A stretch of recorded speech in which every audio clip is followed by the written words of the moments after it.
Kedua detektif tersebut langsung menginvestigasi dan bertanya kepada para perawat yang bekerja di rumah sakit jiwa itu mengenai hilangnya pasien mereka yaitu Rael Solando. Mungkin saja para perawat di sana bisa memberikan sedikit petunjuk ataupun informasi yang bisa semakin memudahkan investigasi kedua detektif itu. Tetapi setelah ditanya dengan beberapa pertanyaan oleh kedua detektif tersebut, para perawat di sana tidak melihat ataupun mempunyai informasi yang penting mengenai hilangnya Rael Solando di malam itu. No, sorry. Tell me the truth. Okay, Rachel Solando.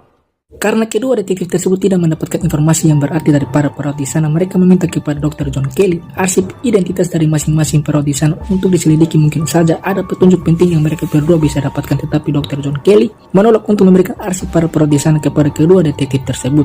Kedua detektif itu merasa janggal dan curiga kepada Dr. John Kelly karena seperti menghalangi investigasi mereka dan merasa ada yang ditutup-tutupi oleh mereka di sana.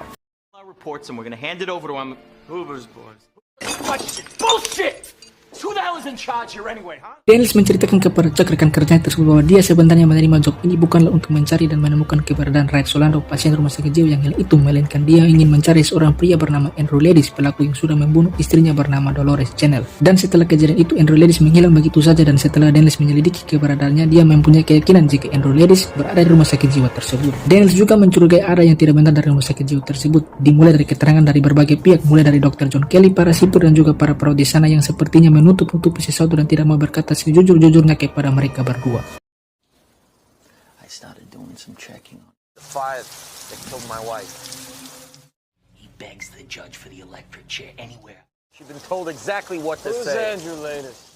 Tetapi tak disangka-sangka Rael Solando akhirnya ditemukan dan entah bagaimana dia bisa tiba-tiba kembali dan berada di kamarnya itu di rumah sakit jiwa tersebut. Segera setelah didengar kabar itu, kedua detektif tersebut pergi melihat Rael Solando untuk sekalian menginvestigasinya dan bertanya kemana saja dia pergi selama ini. Rael Solando yang masih linglung tidak menjawab dan berperilaku sangat aneh kepada kedua detektif itu, terkhususnya kepada Daniels, dan membuat Daniels seketika menjadi pusing dan membuat migranya menjadi kambuh. Daniels bermimpi bertemu dengan Andrew Ledis, pelaku yang sudah membunuh istrinya Dolores, dan ada ketiga mayat anak kecil yang tergeletak di lantai, dan Rael Solando juga ada di mimpinya itu.